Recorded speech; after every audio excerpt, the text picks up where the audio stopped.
Janeiro 24, Mateus 17. 6 dias depois de Jesus dizer que alguns daqueles que estavam ali não veriam a morte sem antes verem o Filho do Homem vindo com seus anjos no seu reino, Jesus chama aqueles que são mais íntimos dele, que são Simão, Pedro, Jacob, Tiago e Yohanan, João. Chama os três e vai com eles para o monte, que dizem ser o Monte Hermon. Lá, Jesus se transfigura completamente. A fisionomia dele vira uma coisa de luz. A roupa dele fica branca igual uma luz. Fica tudo assim, uma luz forte. E aí, ele resplandecia como um sol. Que coisa maravilhosa que deve ter sido isso, né? E aí aparecem Moisés e Elias e começa a conversar com Jesus. O Pedro, sempre, né? Impulsivo. Ai, Senhor, que maravilha estar aqui. Puxa, mas é muito bom isso. Imagina a sensação de ver aquilo ali. É um negócio que não dá nem para explicar, né? Uma coisa dessa. Ah, Senhor, vamos fazer o seguinte, vamos fazer uma tenda aqui, uma para o Senhor, uma para Elias e uma para Moisés.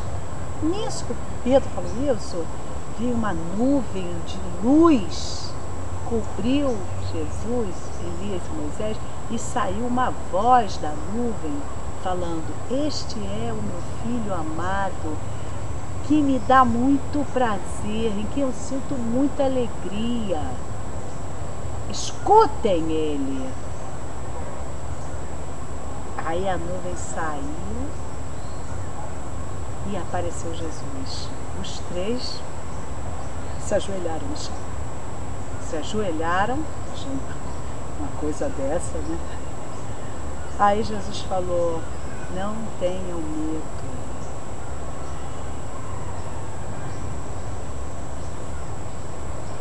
Não tenham medo. Dá medo, né? Aí eles olharam, né, ergueram a cabeça e viram que Jesus estava sozinho. Aí quando eles desceram da montanha, Jesus falou para eles para não contarem nada para ninguém que tinha acontecido. O que era aquilo? Jesus estava do lado de Elias e de Moisés. Duas pessoas importantíssimas, as mais importantes do Antigo Testamento, que haviam morrido. Moisés sumiu, né? A terra tragou. Elias foi arrebatado. Eles tinham morrido. Se bem que Elias foi arrebatado vivo e Moisés também tragou. Ninguém até hoje viu o cadáver de Moisés nem do Elias. E eles mostrando, Jesus mostrando os dois com ele, estava mostrando o quê? Que ele ressurgiria também, como Elias estava aparecendo ali, e Moisés, na sua glória. Por isso que ele falou: alguns aqui não vão experimentar a morte sem antes ver o Filho do Homem na sua glória. Foram eles. Simão Pedro, Tiago, Jacob e João, que eram os mais íntimos. Todo mundo, né? Todo mundo tem aqueles mais íntimos. Esses deviam ser aqueles que eram mais apegados a Jesus. E mesmo assim eles ainda vacilavam, mas eles eram os mais achegados a Jesus. E Jesus mostrou para eles o que iria acontecer, porque ele já tinha falado: eu vou ressurgir, né? Vai acontecer isso, eu vou ser maltratado, Mas eles não tinham visto como ia ser. Então eles tiveram assim, aquela visão do que ia acontecer para o futuro. Era isso que Jesus estava falando. E quando eles desceram, Jesus: olha, não conta para ninguém isso. Só depois que eu ressuscitar que vocês podem contar isso que aconteceu. Porra, a coisa não é fácil não, uma situação dessa, né? Não é fácil não. E mais tarde, quando de uma discussão que fariseus vão perguntar a Jesus das 7 pessoas, um homem que teve 7 mulheres, com quem que ele ia se casar quando houvesse a ressurreição, e Jesus fala: vocês não entendem como é que vai ser a ressurreição no reino de Deus? No reino de Deus ninguém casa nem se dá em casamento. E além do mais, Deus é Deus de vivos, não é de mortos. Ele é Deus de Abraão, Isaac e Jacó, que já haviam morrido. Então como é que ele estava se identificando como Deus de Abraão, Isaac e Jacó? Para ele se identificar como Deus de Abraão, Isaac e Jacó, que já haviam morrido, é sinal que eles estavam vivos. Ou estariam. Essa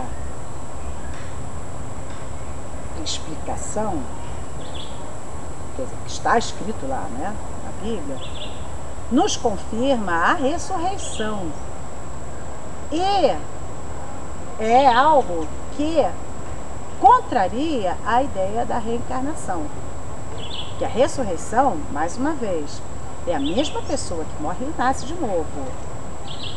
Abraão, Isaac e Jacó. Eles não mudaram outra pessoa, eles não viraram outra pessoa. E Elias é a mesma pessoa. Moisés é a mesma pessoa. A reencarnação diz que a pessoa morre e nasce de novo outra pessoa. A Bíblia contradiz esse conceito de reencarnação. Bom, logo depois, os discípulos o interrogaram, querendo saber por que então dizem os escribas que o Elias deve vir primeiro. Aí a história do Elias. Muitos usam essa passagem para afirmar que realmente a Bíblia fala de reencarnação. E não fala, vamos entender o que está escrito aqui. Os discípulos estão perguntando, por que diz lá em Malaquias, né, que Elias tem que vir primeiro? No meio da floresta é assim, acontece de tudo aqui. Aí Jesus fala: Elias vem colocar tudo em ordem, mas Elias já veio e não o conheceram, e fizeram com ele o que quiseram, e vão fazer o mesmo com o Filho do Homem. Então os discípulos entenderam que ele estava falando do João Batista. Detalhe, Elias tinha acabado de aparecer para eles, e eles tinham conhecido o João Batista. Importante esse detalhe. O Elias era o profeta, o protótipo do profeta, aquele que vive para Deus e fala o que Deus quer que fale, sem se preocupar de estar agradando ou não os poderosos. Esse é o verdadeiro profeta, porque havia muitos profetas falsos, muitos que só queriam puxar o saco do pessoal do palácio, ficar dizendo. Durante a história toda de Israel, nós vamos ver, muitos profetas profetizavam aquilo que o rei queria ouvir. Eles não profetizavam o que era a verdade, o que Deus queria que profetizasse. Ainda matavam aqueles que diziam a verdade. Então Elias é o profeta por assim, excelência. Quando o Malaquias diz Elias vai vir, ele está dizendo que vai vir um profeta como Elias, que era o João Batista, que falava a verdade, tanto que perdeu a cabeça por falar a verdade. E quando Jesus fala, ele veio mostrar o que tem que acontecer, o que tem que ser feito, e fizeram com ele o que quiseram. Quer dizer, mataram ele, tiraram a cabeça, e vão fazer o mesmo comigo. Porque eu estou fazendo o quê? Contestando, confrontando o establishment. Na época, simbolizado pelos sacerdotes, porque em Israel, ali, sob o domínio do Império Romano, mandavam os sacerdotes. Era a elite religiosa que mandava em tudo, em todos os setores da vida. Era o julgamento sinédrio, julgava todos os casos. Eles eram a autoridade máxima, eles eram o poder máximo. E eles fizeram com João Batista o que eles iriam fazer com Jesus. Foi isso que Jesus falou, né? Vamos entender direitinho o que está acontecendo. Bom, aí eles foram em direção, depois que aconteceu essa conversa, eles foram em direção da multidão.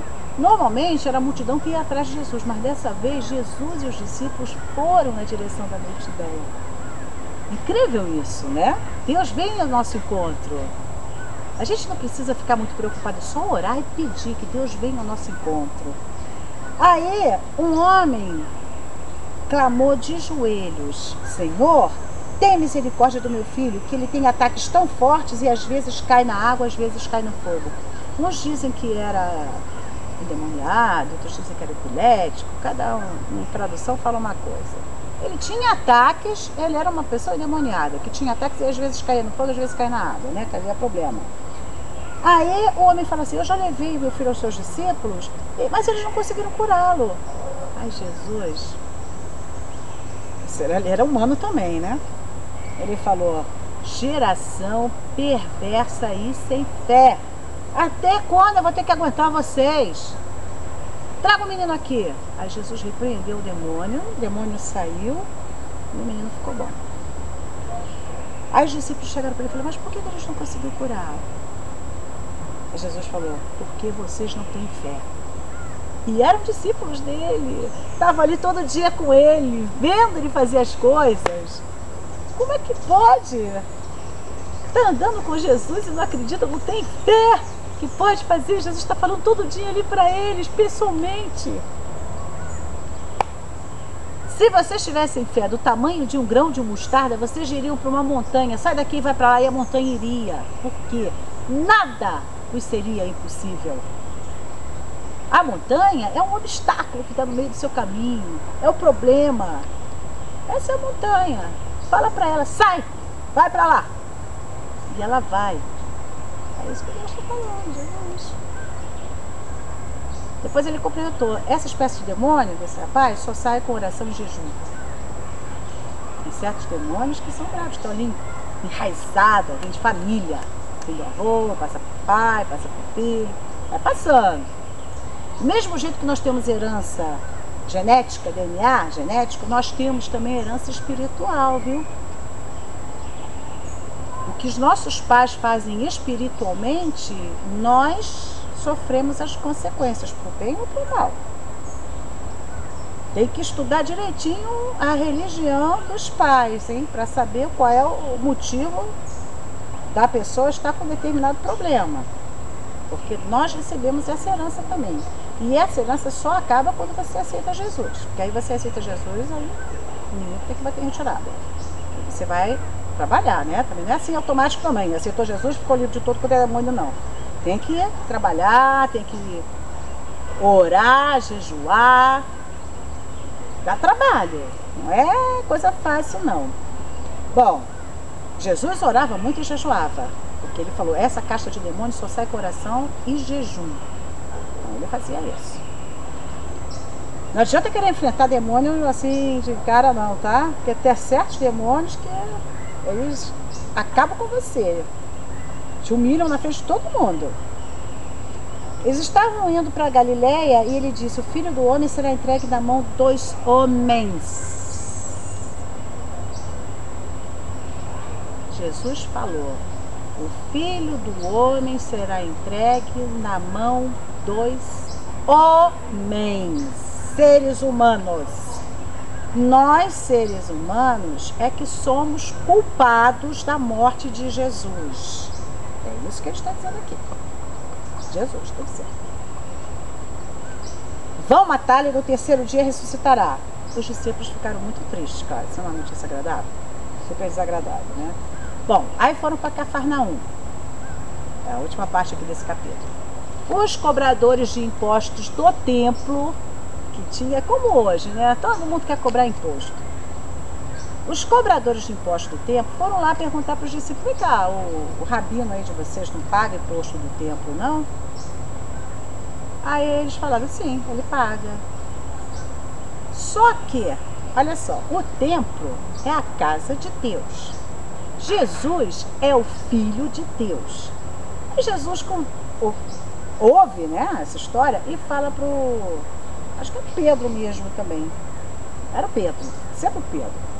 Fala para ele assim: Simão, quando você vai cobrar imposto, o rei por acaso cobra imposto dos que são seus filhos? Um rei não cobra imposto dos seus filhos. Ele cobra dos filhos dos outros. Sim. Então nós não deveríamos pagar, porque nós somos filhos do rei, filhos de Deus. Mas para que não haja escândalo, para não ficarem falando que nós não agimos corretamente, você vai lá, vai lá, pesca, pega um anzol, a senhora pescadora.